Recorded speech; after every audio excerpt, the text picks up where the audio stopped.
Hey guys, good morning. Well, it is time for an October garden tour. My goodness, what we are dealing with here in our New Jersey garden. So I just got done shooting a video for you with an exciting announcement. I don't know if you can see the butterflies. We have so many butterflies here. But anyway, I'll link that video for you below if you haven't seen it yet. But I did that before I just came out to do some autumn harvesting here. Hi, butterfly. Oh, I love it. Yesterday I was looking out the window and there were black butterflies everywhere. We found a bunch of caterpillars. So it's pretty exciting. Even though as I look around and I see, look, I have tried so hard to manage my tropical milkweed, but I decided to just let it go. It's tropical. It usually dies down, but if it comes invasive, I'm not too worried about it because the butterflies love it and we are creating biodiversity here in our beautiful garden. So that's my answer to that. So much is blooming here still, which is incredible. We have some very late season flowers that I want to talk to you about. I should be in the house preparing food, and I just did a big pepper harvest. I had to grab what I could as I braved vampires in the back of the garden. We have swarms of mosquitoes that are at hazmat level. So yesterday I was out here harvesting lettuce. They bit me so badly in a matter of 3 minutes that I didn't feel good after I carelessly came out without proper shoes on, and they just attacked my ankles and my feet became very swollen. I felt like I had a fever. I didn't feel good, and I know you have to be careful, but my goodness, you know, you just want to come out and be spontaneous in your garden. But anyway, I love talking to you guys, but I'm going to show you what's growing. Look at these beautiful flowers. Japanese Kiro Cosmos. Let me turn it around so you can get a closer look of these beauties. These are very, very late season flowers, but I'm happy about that because they show up after everything is dying back. This is a wonderful little cosmos. The butterflies and the bees just love it. And it's important that we have food for the bees this late in the season, you guys. The bees are getting very, very lazy and they still need something to eat so they can overwinter here. But this flower does take on the personality of apricot lemonade. I absolutely love that beautiful pink inside of its center and just the delicate buttery yellow nature of it. Every flower is different and I absolutely love it. These are some of the, I think, Sensation Cosmos. I think that we've had some cross-pollinate. We have so many different varieties out here. Like this guy that I want to show you. This flower right here. Let's get you in focus. Look at the striping. It almost looks like paint strokes. So incredibly beautiful. I just can't get over it every time I come out. And I always hope that everyone takes a moment to watch our videos from beginning to end because we always try to bring you some eye candy if we can. This is candy stripe that I bought. I grabbed a packet of Ferry and Morse while I was in Lowe's. What a surprise. I absolutely love this. And you know, I don't know the name of this guy here, but this was, I think, out of the Sensation mix from Botanical Interest. I harvested seeds from it last year, and I always talk about the gifts that keep on giving. I absolutely love all of these flowers. So I try, now is a great time, you guys, to harvest your seeds. See, there goes your seed head on a cosmos. And oh yes, if you grow cosmos, you will have cosmos for the rest of your life and all eternity because they are happy volunteers. Look, this is Red Dazzler from M.I. Gardner. Can you see this seed head? They are popping all over the place, and if we were better gardeners, we would be deadheading as we went, but we didn't deadhead anything because we were overwhelmed with projects. So we're going to have a lot of volunteers, but I'll show you what I did with my volunteers from last year and why I don't really mind. Look at these flowers. Oh my goodness, you guys. Incredible. I always recommend cosmos to everyone. We have a very wild garden right now, but we don't care if people want to judge us for how wild our garden is. We think it's beautiful and we love it. I did not plant these cosmos here, and I certainly did not plant this giant height of cosmos here. Oh, look, there's one back there I want to show you. Hold on. I'm not really sure if this is some kind of candy floss, candy stripe, or if it was a cross-pollination that happened, but these flowers just appeared here. They volunteered, they self-sowed, they blow in the wind, they get the seeds get caught in your clothes, they transfer all over the place. But my goodness, I will be sure to get seeds from these guys so that we can have them next year. This looks like it might have been one of the seashell varieties of cosmos. This is definitely a seashell, and you can always tell because they start off with a fluted funnel shape petal that opens eventually, and when it does, you get this gorgeous serrated edged flower. Really incredible. When you buy the seashell blend, it comes in shades of mauve, pink, white, and this beautiful fuchsia-like color. Oh, and a merlot. I have some of that too. I grew so many things from seed this year in the springtime, and I didn't know if any of it was going to take. Well, it turns out a good bit of it took. For example, lavender.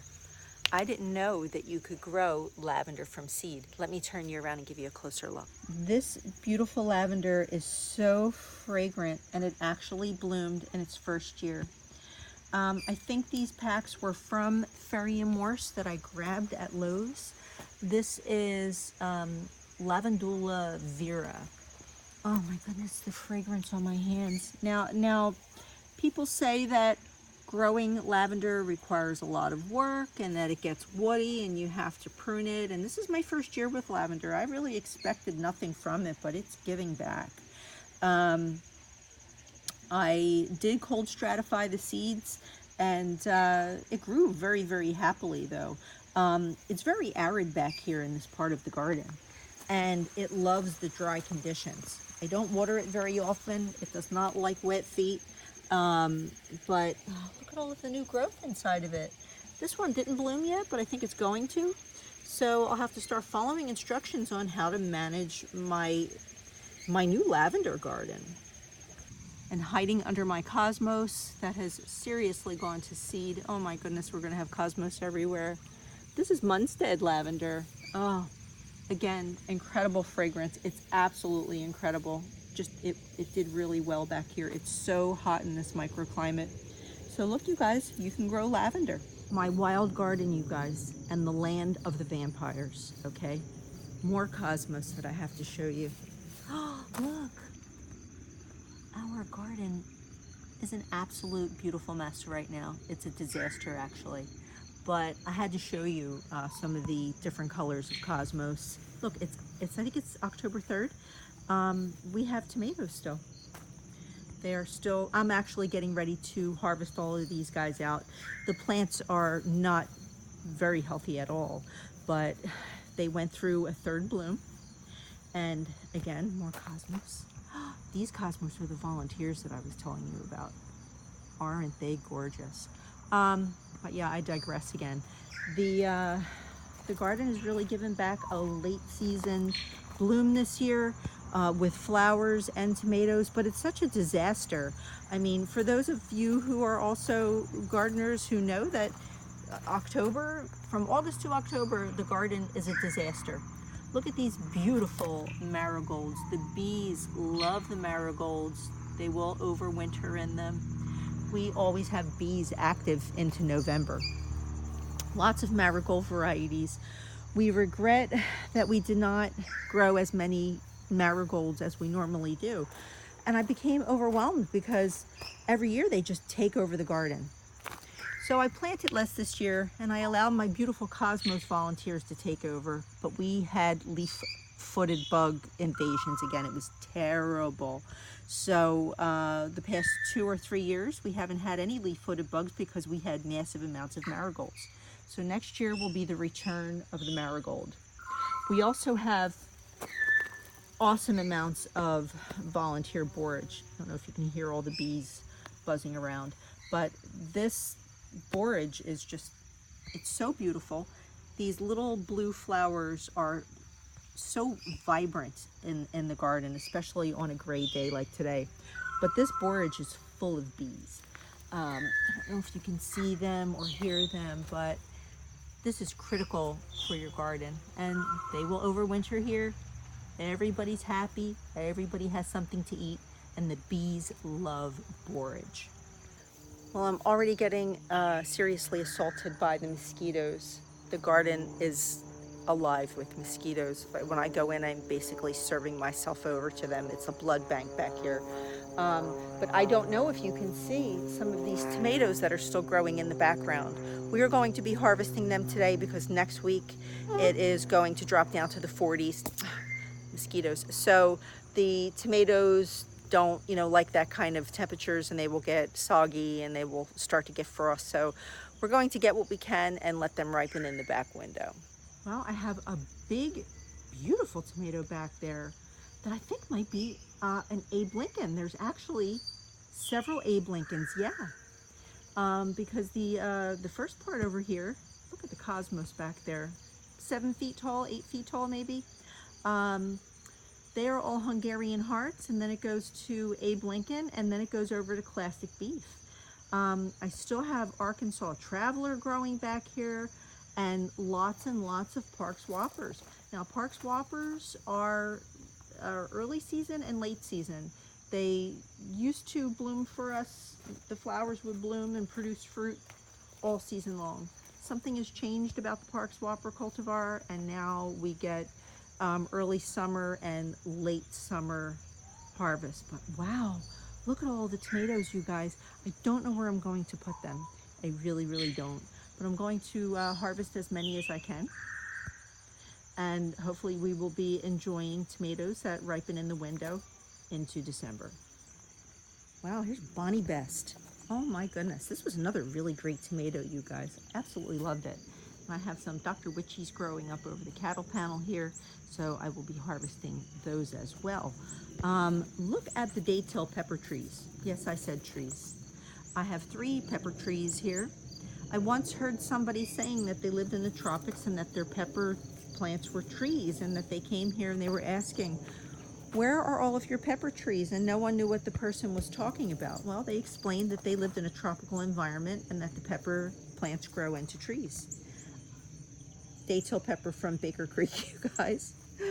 I have given away probably hundreds of dollars worth of peppers because these are just too hot for me. The people that were giving them to absolutely are enjoying them because they make a wonderful hot pepper sauce. And so I'll be harvesting those off today. But look, I wanted to give you an update on what is normally our corn patch and has now become our autumn and early winter garden. I have daikon growing here, various types of beets. I have purple top and golden turnips growing. I have rutabagas coming up. And then in the back, I have all different types of cabbages. Now, the cabbage looper worms are having their way with it, and they are decimating our red cabbage. But we come out and we are trying. I'm sorry, I'm a little distracted by the birds back here. I have a female cardinal letting me have it back here. I have beautiful Chinese golden cabbage. This is Romanesco broccoli, little baby bok choys. This was a free seed from Baker Creek. So that's growing. Hopefully we'll get something out of that. I have radicchio here, and it's a shame. Look what happens to the Jersey Wakefield cabbages. We didn't cover it. We do have the shade cloth. It's not a shade cloth, it's a frost cloth that is supposed to be for frost and for pest control, but I feel like it was too heavy and we get terrible windstorms here. I wasn't ready to anchor it down, so I threw caution to the wind and I went ahead and planted out all of my cabbages. Now we will get 1 kilo slow bolt cabbages very, very soon. They are starting to head, they grow rapidly, and if you can hand pick the worms off, you guys, you will have cabbages. Now there's a spider living in there, so we have to be careful because we had 3 black widows so far, so which are very scary. They don't normally, the black widows don't normally live in the vegetable garden. They like places like under benches and under pots and things like that. Now this here is where I normally have my zucchinis and squash, but look, growing radishes. This has been about 30 days. These guys are usually ready in 3 weeks, and I've let them go, but I will be harvesting radishes today. Isn't that incredible? There are so many radish varieties in here. This harvest alone will give me radishes well into winter. And so I'll succession sow again, which will guarantee that I will have radishes in the refrigerator stored until spring. Look at this wild garden, you guys. Oh, it's so scary coming back here. I did get a bunch of Casper eggplants. I'll show you what is in my basket that I already harvested. But again, pepper trees, you guys. This is the Sunbright, coral bells, banana peppers. Just keep on giving. My brandywine and German pink tomatoes are still producing, and my Jersey devils back here have become, it's almost impassable back here. I can't work back here, you guys. We have big worm issues. So I have so much fruit back here between the worms and the mosquitoes. It's been almost impossible to harvest. But these guys are hanging down from this impromptu trellis that we made. So I have to get back here and get what I can so I can continue making my tomato sauce. And yeah, hopefully I can work through these mosquitoes.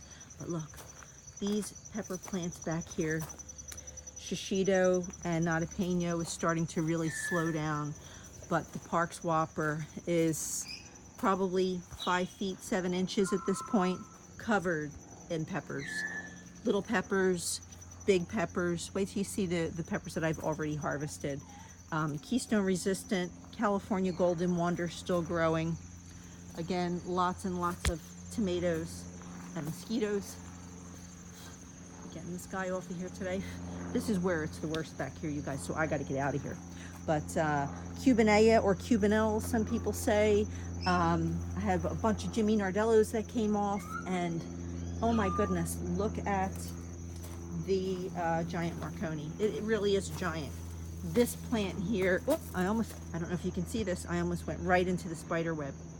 Giant Marconi is probably getting close to, I don't know, 5 feet 8 inches tall maybe. It's covered with peppers, and I just harvested a bunch. Oh my gosh, the mosquitoes. Anyway, you guys, I have a few carrots from the spring that I have let hang on because they are covered. Can you see all of the caterpillars for the swallowtails?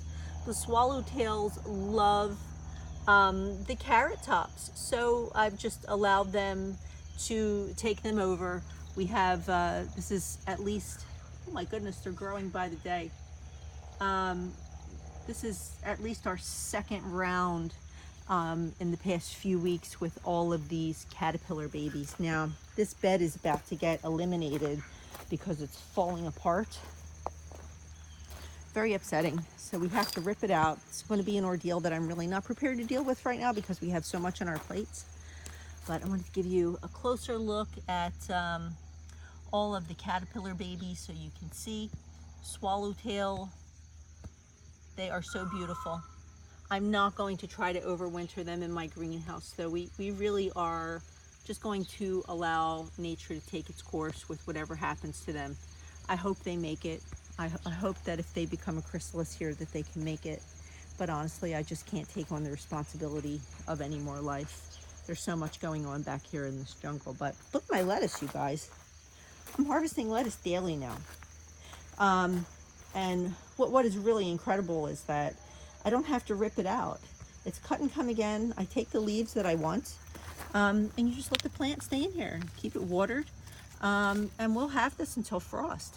Now, I did have some strange invasion of these cutworms and armyworms that invaded my lettuce. It was a lot to deal with at first. Visually, it upset me very, very much, but I'm not squeamish anymore, and now we just hand pick worms off. These cutworms are big and green, and the first telltale sign that they're here is when you find grenades or just worm castings. They leave a very, I thought at first I had tick eggs in here, but it turned out to be clusters of little bead size worm castings all over the lettuce. So we hand picked them out. Things seem to be under control, and we're doing good. So the mosquitoes, you guys, I would imagine everyone's suffering from the mosquitoes. And I have to make a comment here that I don't expect anyone who lives in the southeast, from Florida up into Virginia, who have suffered from the absolutely devastating and unexpected floods that came through from the storm that just went through. I doubt that any of you are watching videos that you would hear this, because I'm sure you're busy cleaning up, trying to get your life together, and so many people who escaped what happened. Your priorities in life are shifting very, very harshly right now. And if you are seeing this, or you have relatives who are seeing this, my heart goes out to absolutely everyone. Watching the news is devastating. It's just amazing how your life can change in a minute. And when a storm comes and you think you're going to hunker down and you're going to make it through, and I've never seen anything here like that, with floods to that level. This area of New Jersey that we live in, we do get floods, and we are surrounded by a flood zone, but this is a newer development, so we don't really suffer from that. But you never know, with the way the climate is changing, at what point the flood waters will rise enough to reach us here, even though we are up on a hill. You know, I could comment on it all day, but just wanted to take a quick note to acknowledge that we're sending all of our love and hope to anyone out there who might be seeing this, if you've been affected by the floods. So I've escaped the vampire town back there in the main garden, because she is wild and swampy. Up here by the bird aviary. Hey, you guys, are you being good? They're being scary good today, you guys. Being very, very good. We have our tomato trellises here that are, look, still producing way up, I don't know, over 8 feet tall. There are a few good tomatoes that will be coming off of here today, but the army worms really, really love them. And you'll go to pick up a beautiful tomato, and you can see that must have had an army worm in it. And I don't even like picking them up when they have the army worms in them. I also think that there is a hornworm in here somewhere, because I saw a branch up here that was just completely stripped down. And actually the branch is totally, I don't even know where it is, but it's probably a hornworm. Now here's my raised bed that we bought from Tractor Supply, I guess 2 years ago already. And it's still holding up. It is weathered, but it's not rusted. You know, the wood is holding up. I don't know how long it's going to hold up for. Looks like it's going through some changes here. You can see where it's split a little bit inside, but it's holding up. And I love it because this brings the height of the garden up to me. So I'm right at waist height here, where I've planted more daikon radish. Hi, butterfly. And I have some rutabagas in here, and I have more turnips. Now I'm trying to spread around where I'm growing things for ease of harvest, ease of getting water to it, and just seeing what grows best where. Now I'm going to approach my little pod here, which is full of some wonderful Dr. Witchy's tomatoes. I have nadapenos, shishitos, and giant bell peppers. This one here, I think, which is jammed in here because there's so many giant peppers. I know that this one is a sunbright. I think this one here is also a sunbright, if I remember correctly. Got Park's Whoppers in here, and look at this. Oh my goodness. That is a cubanea. Some Casper eggplant. This is actually chock full of different types of peppers, and little, ouch, baby eggplants that are thorny. So I'm going to cook this up for Farmer John today. Look how beautiful. And get this into the oven, make an easy meal so it'll be in the refrigerator for a few days. I'm so happy though that we are approaching the autumn winter garden, because it's going to allow us to rest, and she can rest as well, because the pest pressure is off the charts this year and it has to regenerate. So we always love it when our pressure to water things is reduced, and that I can come out and harvest lettuce and harvest spinach. And right now I'm watching a cabbage looper lay eggs on my spinach, which does not make me very, very happy, but we have a very strong ecosystem here, lots of biodiversity. And there's so many things to think about, you guys, that are allowing us to harvest peppers and colorful vegetables like this in October. And we will continue harvesting it until frost. So as I said, a lot of things are coming down this weekend, because this is when you need to keep your eye on the Weather Channel and your weather forecast, so you can look at those nighttime temperatures.